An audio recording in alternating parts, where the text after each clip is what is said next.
오늘은 콜레스테롤 수치를 상승시키는 식사에 대해 말씀드리겠습니다. 실제로 WHO 세계보건기구와 구미권 연구기관들이 경종을 울리고 있음에도 불구하고 우리가 평소 무심코 먹고 있는 식사 중에 콜레스테롤을 올리는 위험한 식품들이 숨어 있습니다. 이런 음식이 콜레스테롤을 올리는 줄 진작 알았더라면 하고 후회하시는 분들이 정말 많습니다. 콜레스테롤이 높은 상태로 방치하면 장내의 심근경색이나 뇌경색의 위험이 현저히 상승합니다. 한번 그런 상태가 되면 쉽게 피로해지거나 마비가 나타나 제대로 걷지 못하게 되어 인생 후반을 자신답게 맛있는 음식을 먹고 여행을 즐기는 것이 어려워집니다. 세계적으로는 콜레스테롤이 심장과 뇌혈관을 막을 위험을 높인다며 중대한 경고를 하고 있습니다. WHO는 포화지방산이라는 지방의 과다 섭취가 심장과 혈관이 막힐 위험을 높이므로 그 섭취량을 제한해야 한다고 명언했습니다. 더욱이 최근 초가공식품이라는 새로운 개념이 주목받고 있습니다. 들어본 적 없는 분들도 많으실 텐데요. 이것은 공업적으로 제조된 보존료나 첨가물을 많이 포함한 식품을 말합니다. 구체적으로는 스낵과자, 인스턴트 식품, 청량음료 등이 여기에 해당합니다. 편의점이나 마트에서 손쉽게 구입할 수 있는 것들이 대부분이죠.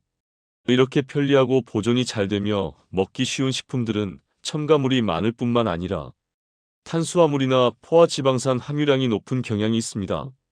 현재 우리나라 국민 4명 중 1명은 지질 이상증, 즉 중성지방이나 콜레스테롤이 높다고 알려져 있습니다. 우리나라의 뇌경색과 심근경색에 의한 사망률은 해마다 증가하고 있습니다. 식사가 전통적인 한식에서 서구화되면서 이러한 경향이 두드러지고 있습니다. 이 음식이 콜레스테롤을 올리고 있었다니 좀 더 일찍 알았더라면 하고 후회하지 않으시도록 오늘은 전반부에서 콜레스테롤을 올리는 식품 5가지를 소개하고 후반부에서는 그 대신 어떤 음식을 섭취하면 좋은지 콜레스테롤을 낮추는 식품 7가지를 소개하겠습니다. 이 내용을 끝까지 보시면 장내에 여러분의 콜레스테롤 수치를 개선할 수 있는 가능성이 높아지고 그 앞에 있는 혈관이 막히는 무서운 질병을 멀리할 수 있을 것입니다. 꼭 끝까지 메모하면서 들어주시면 감사하겠습니다. 콜레스테롤을 올리는 식품 5가지. 첫째, 치즈입니다. 여러분, 치즈 맛있지 않습니까? 여러 요리의 토핑으로 쓰이거나 치즈 단독으로도 맛있게 먹을 수 있습니다. 하지만 이 치즈를 과다 섭취하면 나쁜 콜레스테롤 LDL, 콜레스테롤을 상승시켜 장내의 지질 이상증 위험을 높인다고 알려져 있습니다. 왜 치즈로 콜레스테롤이 올라가기 쉬운 걸까요? 실은 지방산에는 포화지방산과 불포화지방산이라는 두 종류가 있습니다. 간단히 말하면 포화지방산은 콜레스테롤을 올리는 경향이 있고 불포화지방산은 반대로 콜레스테롤을 낮추는 역할을 한다고 이해하시면 됩니다. 치즈에는 이 좋지 않은 포화지방산이 많이 포함되는 경향이 있어서 과다 섭취에 주의가 필요합니다. 43살부터 78살의 남성 748명을 대상으로 한 연구가 있습니다. 포화지방산 섭취가 늘어날수록 총 콜레스테롤과 LDL 콜레스테롤이 상승했다는 결과가 나왔습니다.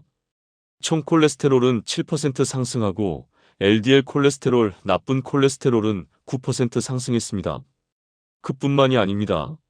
HDL 콜레스테롤, 좋은 콜레스테롤은 높을수록 좋다고 알려져 있는데 포화지방산을 많이 섭취한 그룹은 좋은 콜레스테롤이 8%나 감소했다는 결과가 나왔습니다. 물론 치즈는 매우 맛있고 단백질도 풍부하며 칼슘이나 비타민 A, 비타민 B 등이 함유되어 있어 적절히 섭취하면 매우 좋은 식품입니다. 제가 추천하고 싶은 것은 치즈를 선택할 때 콜레스테롤이 커팅된 제품을 선택하는 것입니다. 가까운 마트에서도 콜레스테롤이 80%에서 90%까지 커팅된 치즈가 판매되고 있습니다. 꼭 치즈를 선택할 때 참고해 보시기 바랍니다. 이 지방의 과다 섭취는 결과적으로 지방간, 간에 지방이 쌓이는 상태로 이어집니다. 지방간을 방치하면 간경화로 이어지거나 그 앞에 간세포와 암 위험도 상승합니다. 둘째는 청량음료입니다. 청량음료, 즉 주스입니다. 주스가 혈당치를 올린다는 것은 널리 알려져 있지만 실은 혈당치뿐만 아니라 콜레스테롤에도 악영향을 미치는 것으로 최근 알려지고 있습니다. 특히 사이다나 콜라 같은 탄산음료에 주의가 필요합니다. 왜일까요? 실은 탄산음료는 톡 쏘는 맛 때문에 단맛을 느끼기 어려워서 대량의 설탕이 녹아있는 경우가 많습니다. 예를 들어 콜라 500ml 안에는 약 50g의 설탕이 들어 있습니다. 50g의 설탕을 그대로 먹으려고 하면 상당한 양이죠. 이렇게 설탕을 많이 포함한 주스를 마시면 혈당치가 급상승합니다. 그러면 혈당치를 낮추기 위한 호르몬인 인슐린을 췌장이 열심히 분비하려고 합니다. 인슐린은 혈액 속의 당분을 세포 안으로 계속 이동시켜 혈당치를 낮춥니다. 그리고 불필요하게 저장된 당분은 지금 사용되지 않으면 중성지방, 지방으로 변환해서 체내에 보관하자고 합니다. 인류가 수렵체 진민족이었던 시대, 식사를 못하는 날이 있는 것은 당연했습니다. 그래서 많이 먹을 수 있었던 날은 몸에 저장해 두는 것이 자연의 섭리입니다. 많이 먹을 수 있었던 날은 체내에 지방으로 저장해 두려는 작용이 일어나는 것은 자연스러운 일입니다. 흥미로운 연구가 있습니다. 각각 하루 1리터의 콜라를 마신 그룹, 같은 칼로리의 우유를 마신 그룹, 다이어트 콜라를 마신 그룹, 그리고 물을 마신 그룹, 4그룹으로 나눴습니다. 6개월간 하루 한 병 콜라를 마신 분들은 어떤 신체 변화가 있었을까요? 놀랍게도 6개월간 콜라를 계속 마신 그룹은 다른 그룹에 비해 간 속의 지방이 30%에서 40%나 증가했고 근육 속에 포함되는 지방도 약 20% 증가했으며 여러분이 신경 쓰시는 내장 지방도 20%에서 30%나 늘었다는 결과가 나왔습니다. 물을 마시느냐, 탄산음료를 마시느냐로 여기까지 차이가 나는 겁니다. 맛있는 것을 먹는 걸 참는 것은 어렵지만 주스를 물이나 차로 바꾸는 것은 비교적 쉬운 일이 아닐까요? 꼭 조금씩이라도 좋으니 평소 주스를 마시는 분들은 차나 물 등으로 바꾸는 것을 검토해 보시기 바랍니다. 여기서 콜레스테롤이 올라가면 좋지 않다고 강조해서 말씀드리고 있는데 왜 콜레스테롤이 올라가면 좋지 않은 걸까요? 간단히 설명하면 콜레스테롤이 높아지면 플라크라고 불리는 콜레스테롤 덩어리가 혈관벽에 만들어집니다. 이 플라크는 콜레스테롤이 급격히 상승할 때 만들어지기 때문에 부드럽고 쉽게 부서지는 특징이 있습니다. 그리고 그 플라크가 한번 부서지면 부서진 플라크를 복구하려고 혈액이 계속 응고됩니다. 그러면 거기에 혈전 즉 피떡이 생길 수도 있습니다. 이것이 뇌에 막히면 뇌경색이고 심장에 막히는 것이 심근경색입니다. 그래서 이 플라크를 만들지 않도록 가능한 한 콜레스테롤 수치를 낮게 유지하자고 말씀드리는 겁니다. 이유까지 생각하면 이해하기 쉽고 잘못된 정보를 잡아 속는 일도 없을 거라 생각합니다. 셋째는 과자빵입니다. 여러분, 아침에 시간이 없을 때 편의점이나 마트에서 과자빵을 사서 드시는 분들이 계실 겁니다. 하지만 인생 후반까지 생생하게 살아가려면 이 과자빵을 먹는 빈도는 조금 줄이는 게 좋을지도 모릅니다. 과자빵이 아침 식사로 좋지 않은 이유는 칼로리가 높다는 것, 당분 비율이 너무 높다는 것, 영양 밸런스가 고려되지 않았다는 것, 그리고 버터나 마가린, 식용유 같은 포화 지방산이 많이 포함되어 있다는 점을 들 수 있습니다. 과자빵 하나당 칼로리는 대략 200칼로리에서 400칼로리 정도입니다. 여러분, 커피에 각설탕을 하나 녹이면 달아지죠? 과자빵은 이 칼로리로 생각하면 각설탕 몇 개 분일까요? 단순 계산해도 제품에 따라서는 약 20개 가까운 백설탕을 아침에 단시간에 섭취하게 된다는 얘기입니다. 그리고 많은 과자빵은 그 칼로리 중 단백질이나 지질보다 탄수화물이 압도적으로 비율이 높습니다. 더욱이 영양 밸런스라는 면에서는 정제된 흰 밀가루를 사용하고 있어 비타민이나 미네랄 같은 중요한 영양 성분은 포함되어 있지 않은 경우가 많습니다. 그리고 사용되는 기름에도 주의가 필요합니다. 포화지방산과 불포화지방산이라는 것이 있는데 포화지방산에는 버터나 마가린, 식용유 등이 포함됩니다. 이런 기름은 저렴하고 사용하기 쉬워서 과자빵에 많이 쓰입니다. 이들 포화지방산은 바로 혈관 속에 기름을 늘린다는 이미지로 콜레스테롤을 상승시켜 혈관이 막히는 질병의 위험을 높입니다. 그에 반해 불포화지방산은 올리브유나 들기름, 그리고 생선기름, 그리고 견과류 기름에 포함되어 있는 경우가 많고 이들 기름은 반대로 콜레스테롤을 낮추거나 그로 인해 동맥경화가 억제되어 장내 혈관이 막히는 질병의 위험을 낮추는 식품도 많이 포함되어 있습니다. 그러니까 기름이 일괄적으로 나쁘다는 게 아니라 사용되는 기름의 종류에 주의하시기 바랍니다. 과자빵만 공격했는데 그럼 어떤 게 추천될까요? 최근 편의점에서 잘 팔리는 식이섬유가 풍부하고 당분 비율을 낮춘 빵도 있습니다. 그리고 밀만으로 만든 빵이 아니라 보리 등 여러 곡물을 사용해서 만든 빵은 비타민이나 미네랄이 풍부하게 포함되어 있는 것도 있습니다. 꼭 식품 뒷면의 성분 표시를 보고 어떤 것이라면 안심하고 먹을 수 있는지 확인해 보시기 바랍니다. 넷째는 가공육입니다.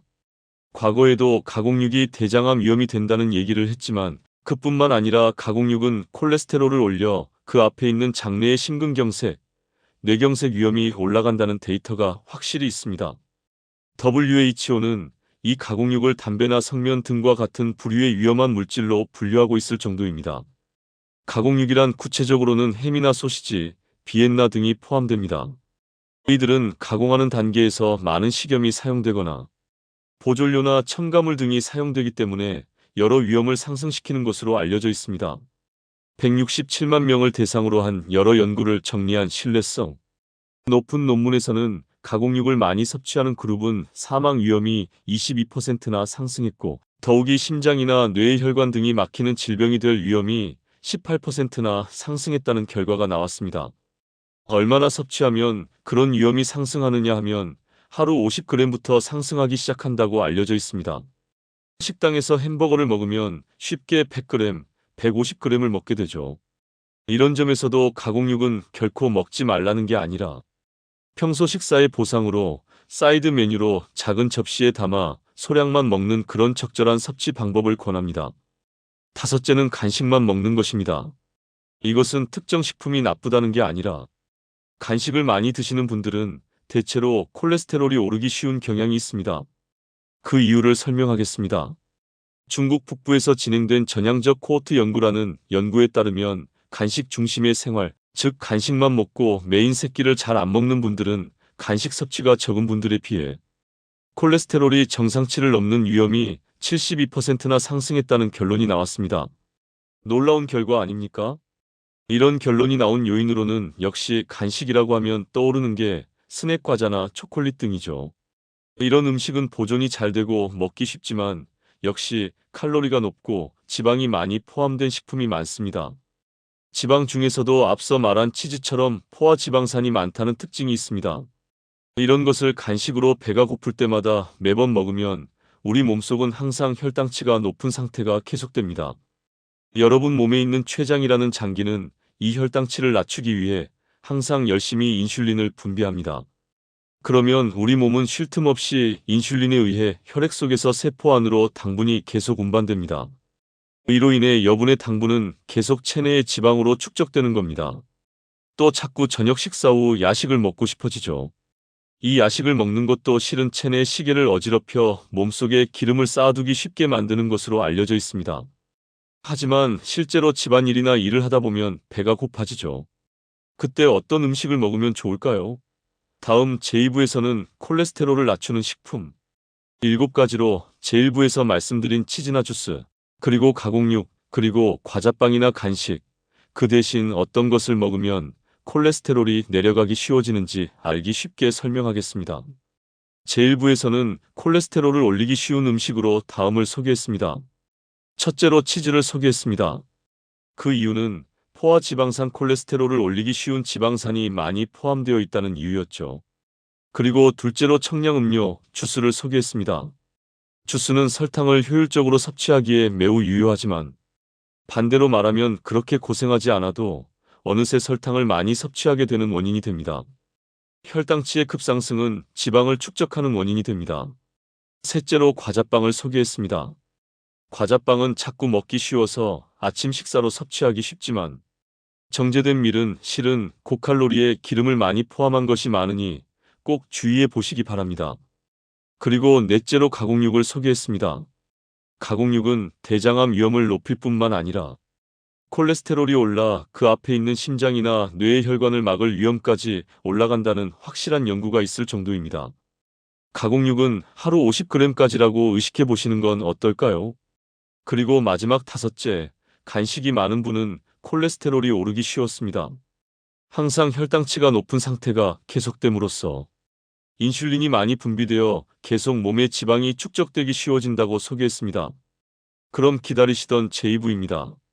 콜레스테롤을 낮추기 위해 약이나 운동에 의존하지 않고 식사로 낮추려면 어떻게 해야 할까요? 근거 있는 음식 7가지를 소개하겠습니다. 첫째는 피토스테롤입니다. 피토스테롤 전혀 들어본 적 없는 분들도 많으실 겁니다. 이것은 식물성 스테롤이라고도 불립니다. 피토스테롤은 간단합니다. 식물이나 과일, 곡물에 포함되는 식물 유래의 기름을 말합니다. 옥수수나 참깨, 땅콩, 대두, 유채유, 참기름, 견과류, 아보카도, 초콜릿 등에 포함되어 있습니다. 이 피토스테롤에 무엇이 대단하냐면 우리가 입으로 섭취한 기름의 흡수를 방해해줍니다. 기름을 섭취해도 그대로 나가는 양이 늘어나므로 상대적으로 콜레스테롤이 오르기 어렵다는 데이터가 많이 있습니다. 예를 들어 콜레스테롤을 낮추는 약을 먹어도 LDL 콜레스테롤이 130을 넘는 환자들에게 피토스테롤을 하루 5.1g 추가한 그룹과 아무것도 추가하지 않은 그룹, 위약 그룹에서는 피토스테롤을 섭취한 그룹이 총 콜레스테롤이나 LDL 콜레스테롤이 저하됐다는 데이터가 있습니다. 그 외에도 독일 연구에서 제2형 당뇨병 환자 85명에게 피토스테롤 8%를 포함한 식사를 20g 섭취하게 했습니다. 12주 후 이 피토스테롤을 섭취한 분들은 나쁜 콜레스테롤의 상승이 완화됐다는 결과가 나왔습니다. 그 외에도 이러한 연구에서는 피토스테롤이 포함된 참기름을 하루 큰 수저 2스푼, 12주간 섭취한 경우 총 콜레스테롤 수치가 저하됐다는 데이터도 있습니다. 참기름이라면 우리도 친숙하죠. 샐러드에 넣거나 볶음 요리에 사용하거나 꼭 평소 쓰는 식용유를 참기름으로 바꾸는 것만으로도 콜레스테롤을 낮추는 효과를 기대할 수 있습니다. 둘째는 수용성 식이섬유입니다. 여러분, 식이섬유에는 수용성과 불용성이라는 것이 있다는 걸 아십니까? 수용성 식이섬유는 그 이름대로 물에 녹는 식이섬유이고 불용성 식이섬유는 물에 녹지 않습니다. 둘 다 변통 개선에 매우 좋지만 불용성 식이섬유는 녹지 않기 때문에 변의 양을 늘려서 변통을 개선합니다.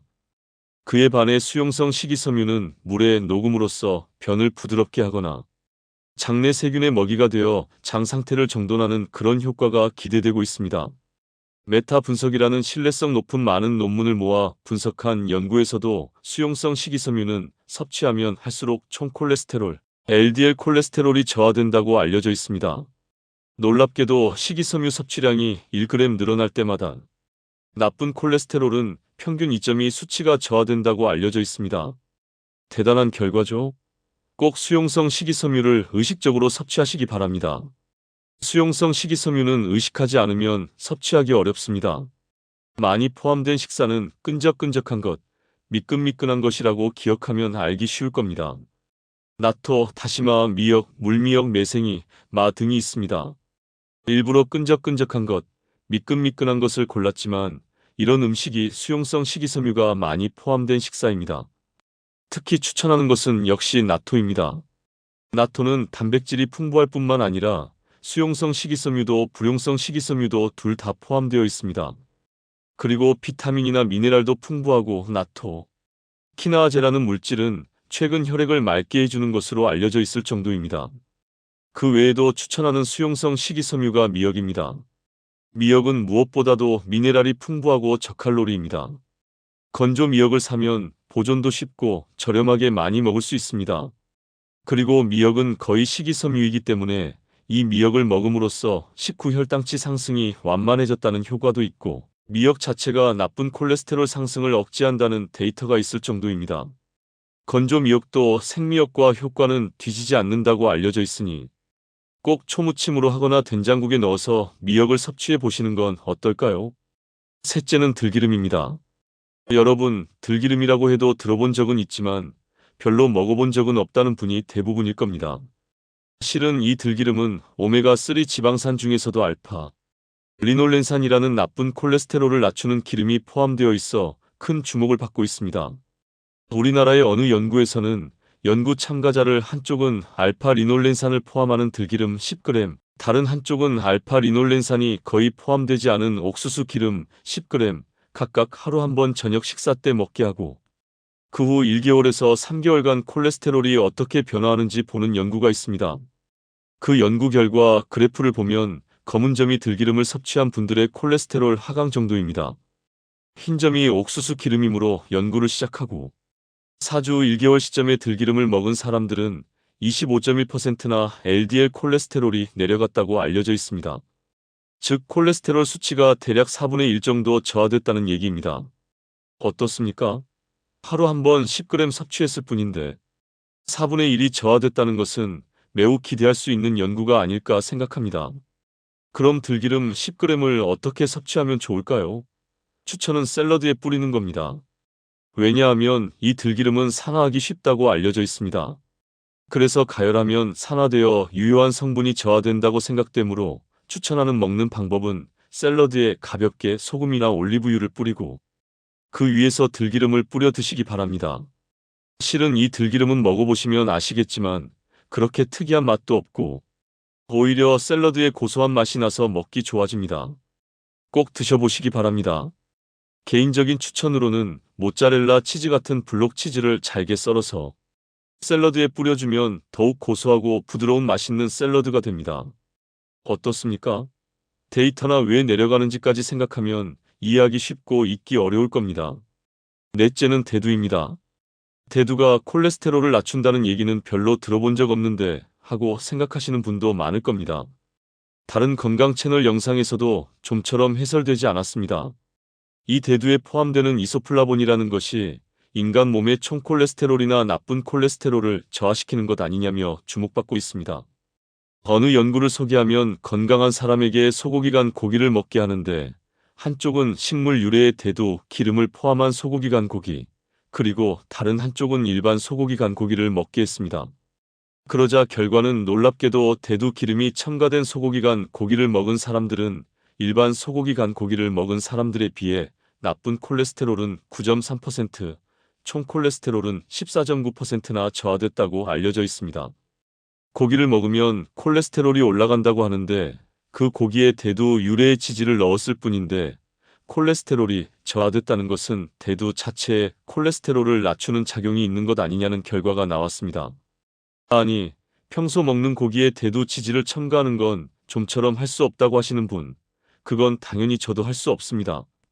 그래서 간단히 저렴하게 대두를 섭취하는 방법은 나토나 두부죠. 한식을 의식한 식사로 바꿔갑시다. 특히 추천하는 것은 저녁 식사에 한 가지 반찬에 두부를 추가하거나 나토를 추가하는 겁니다. 그것만으로도 대두 섭취량을 늘릴 수 있으니 꼭 드셔보시기 바랍니다. 이 대두 자체는 단백질이 풍부하게 포함되어 있어 우리 몸을 만드는데 매우 중요한 영양소이므로 그런 의미에서도 대두 섭취를 권합니다. 개인적인 추천으로는 나토에 썰은 쪽파를 넣고 거기에 계란 노른자를 올려 밥에 얹어 먹으면 매우 맛있습니다. 다섯째는 생선입니다. 여러분, 등푸른 생선은 머리에 좋으니까 많이 먹으라고 부모님께 들은 경험이 없습니까? 실은 뇌를 구성하는 기름은 도코사헥사인산 DHA, 에이코사펜타인산 EPA가 많이 포함되어 있다고 알려져 있습니다. 그래서 이 DHA나 EPA가 많이 포함된 생선을 먹으면 머리가 좋아지는 것 아니냐 하고들 합니다. 머리가 좋아지는가는 믿느냐 안 믿느냐는 여러분께 달렸지만 콜레스테롤을 낮추고 혈관이 막히는 질병의 위험을 낮추는 것은 계속 데이터가 모이고 있습니다. 11건의 연구를 정리한 메타 분석이라는 더 신뢰성 높은 연구에서는 생선을 주 4회 이상 섭취하면 심근경색 위험이 21%나 저하된다고 알려져 있습니다. 콜레스테롤을 낮출 뿐만 아니라 그 앞에 기다리고 있는 심근경색 위험까지 낮춰버린다는 데이터가 있습니다. 그리고 재미있는 것은 생선 섭취가 늘어나면 늘어날수록 위험이 저하되는 그런 관계에 있다는 것도 나타났습니다. 구체적으로 말하면 생선을 주 100g 섭취할 때마다 심근경색 위험이 5% 저하된다고 알려져 있습니다. 그래서 200g 섭취하는 사람은 10% 그렇게 계속 위험이 저하된다는 것을 알 수 있습니다. 하지만 주의점이 있습니다. 이 DHA나 EPA가 많이 포함되어 있다고 해서 생선을 대량으로 섭취하면 수은 중독 우려도 있습니다. 실은 생선에는 미량의 수은이 포함되어 있다는 것이 알려져 있고 이 수은을 다량으로 먹어버림으로써 수은 중독 위험이 올라갑니다. 수은 중독이 되면 구토가 나오거나 배가 아프거나 설사를 하거나 어지러워서 눈이 잘 안 보이거나 그리고 신장 기능이 갑자기 나빠지는 그런 중독 증상을 일으킵니다. 실제로 수은이 많이 포함되어 있는 생선은 알려져 있는데 금눈돔이나 황새치, 참다랑어, 눈다랑어, 그리고 고래입니다. 이들 생선은 수은이 비교적 많이 포함되어 있으므로 일주일에 80g까지의 섭취가 권장되고 있습니다. 그럼 반대로 DHA가 많고 수은 함유량이 적은 생선은 무엇이냐 하면 멸치라든지 대서양에서 자란 고등어, 그리고 굴 같은 조개, 연어나 정어리, 도미 등 이들 생선은 DHA도 많고 반대로 수은 함유량은 적다고 되어 있으니 꼭 참고하시기 바랍니다. 개인적으로 추천하는 먹는 방법으로 제가 실천하고 있는 것이 고등어 통조림입니다. 무엇보다도 고등어 통조림은 저렴하죠. 이미 간이 되어 있어서 열면 바로 먹을 수 있습니다. 평소 바쁜 업무 틈틈이 점심 식사로 고등어 통조림을 먹음으로써 콜레스테롤을 억제할 수 있거나 생선에서 단백질을 섭취해 에너지 충전이 되거나 좋은 일투성이니까 꼭 고등어나 정어리 통조림 등을 생활에 도입해 보시기 바랍니다. 여섯째는 견과류입니다. 이 견과류에 관해서도 고등어와 같은 정도로 확실한 데이터가 나오고 있고 견과류 특히 호두는 아까 들기름 부분에서 소개한 오메가3 지방산이라는 기름이 포함되어 있어 콜레스테롤을 낮추는 것으로 유명합니다. 그 외의 견과류도 단과 불포화 지방산이라는 기름이 많이 포함되어 있고 이들 기름도 콜레스테롤을 낮추는 것 아니냐고 알려져 있습니다. 그래서 이 견과류도 고등어와 같은 정도로 많은 데이터가 포함되어 있어 거의 확실히 콜레스테롤은 내려가고 혈관이 막히거나 그로 인한 사망 위험이 내려갈 거라고 알려져 있습니다.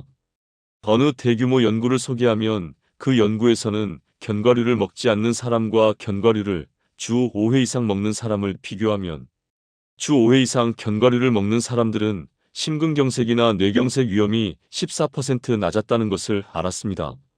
참고로 이 연구에 포함되어 있는 견과류는 땅콩과 호두입니다. 5만 명 이상을 대상으로 한 연구이므로 상당히 신뢰성은 높다고 생각됩니다. 개인적으로 추천하고 싶은 견과류 먹는 방법이 소포장 견과류입니다. 소포장에 든 견과류를 간식 대신 먹는 것을 권합니다. 이미 제 직장 서랍은 이 소포장 견과류로 가득합니다. 이 소포장 견과류에 무엇이 좋으냐면 저렴합니다.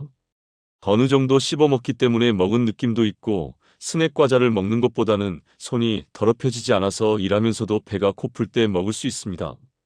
그리고 간식은 대체로 칼로리가 높은 것뿐이니까 그게 견과류로 바뀜으로써 총 칼로리도 줄일 수 있고 결과적으로 콜레스테롤이 저하되어 심근경색이나 뇌경색 위험도 내려간다고 알려져 있으니 꼭 온라인 쇼핑몰 등에서 소포장에 든 견과류를 찾아보시기 바랍니다.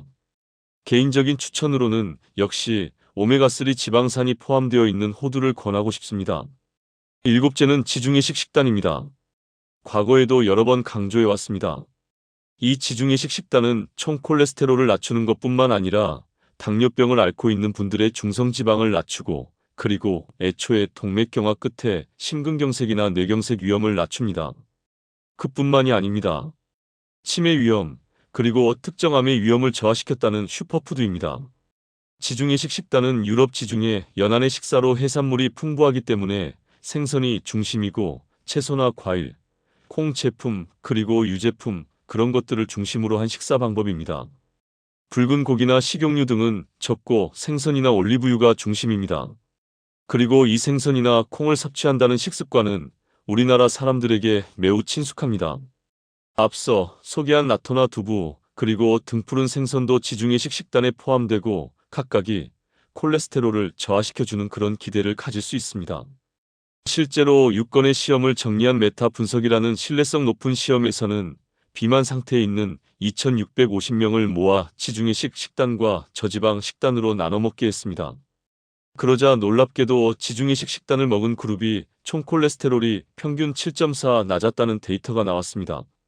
아무것도 안 먹는 사람보다 콜레스테롤이 내려간다면 이해되지만 저지방 식단과 비교해도 콜레스테롤이 내려갔다는 것은 놀랍지 않습니까? 콜레스테롤을 낮추는 식사법 7가지로 첫째로 피토스테롤, 식물이나 과일, 곡물에 포함되는 기름을 소개했습니다. 참기름이 시도하기 쉬울지도 모릅니다. 그리고 둘째로 수용성 식이섬유입니다. 수용성 식이섬유를 섭취하면 할수록 콜레스테롤이 내려갈지도 모른다고 소개했습니다. 꼭 나토나 미역, 그리고 끈적끈적한 식품을 의식적으로 섭취해 보시기 바랍니다. 그리고 셋째로 들기름, 들기름에 포함되는 알파 리놀렌산이 LDL 콜레스테롤을 낮출 가능성이 있다고 설명했습니다. 가능한 함부를 가하지 않고 샐러드 드레싱이나 요리의 마지막 한 손질로 살짝 뿌리는 그런 먹는 방법을 권하고 있습니다. 넷째로 대두, 간 고기에 대두를 첨가했을 뿐인데 콜레스테롤 수치가 저하되고 있다는 논문을 소개했습니다. 한식을 의식해서 나토나 두부를 한 가지 반찬에 추가하는 것만으로도 콜레스테롤이 내려갈지도 모릅니다. 다섯째로 생선을 주 4회 섭취하면 심근경색 위험이 내려가거나 주 100g 섭취할 때마다 5%씩 위험이 저하된다는 것을 소개했습니다. 그리고 수은은 주의해야 하므로 수은이 적은 생선을 섭취할 것, 그리고 추천하는 먹는 방법으로는 고등어나 정어리 통조림이 가장 간편하다고 소개했습니다. 여섯째로 견과류를 주 5회 이상 먹음으로써 심근경색, 뇌경색 위험이 내려갑니다. 그리고 추천하는 먹는 방법으로는 소포장에 든 간식용 견과류입니다. 그것을 평소 간식에서 바꾸는 것을 권했습니다. 견과류 중에서도 특히 추천하는 것이 오메가3 지방산이 풍부하게 포함되어 있는 호두를 소개했습니다. 그리고 일곱째로 지중해식 식단, 콜레스테롤뿐만 아니라 혈관이 막힐 위험, 중성지방, 치매, 암 위험 등이 내려간다고 알려진 지중해식 식단을 꼭 생활에 도입해 보시기 바랍니다. 식사는 빈도의 문제입니다. 가끔은 기름진 것이나 단 것이 먹고 싶어질 때도 있을 겁니다. 하지만 조금이라도 그 빈도를 줄여주고 오늘 소개한 것 같은 식사를 늘림으로써 반드시 콜레스테롤은 조금씩 내려갈 것입니다. 이 영상을 끝까지 보신 여러분은 매우 공부 열심히 하시는 분이라고 생각합니다. 꼭 댓글란에서 이런 식사를 의식하고 있습니다. 이렇게 들었습니다. 그런 것이 있으면 댓글로 알려주세요. 다른 분들께 도움이 될 것입니다. 그리고 이 영상에 대해 좋아요나 싫어요, 어느 쪽이든 좋으니 평가를 해주시면 다음 영상에 참고가 됩니다. 꾸준히 건강 정보를 얻고 싶으시다면 구독과 좋아요 부탁드립니다. 건강한 삶 채널이 여러분의 건강한 삶을 응원합니다. 감사합니다.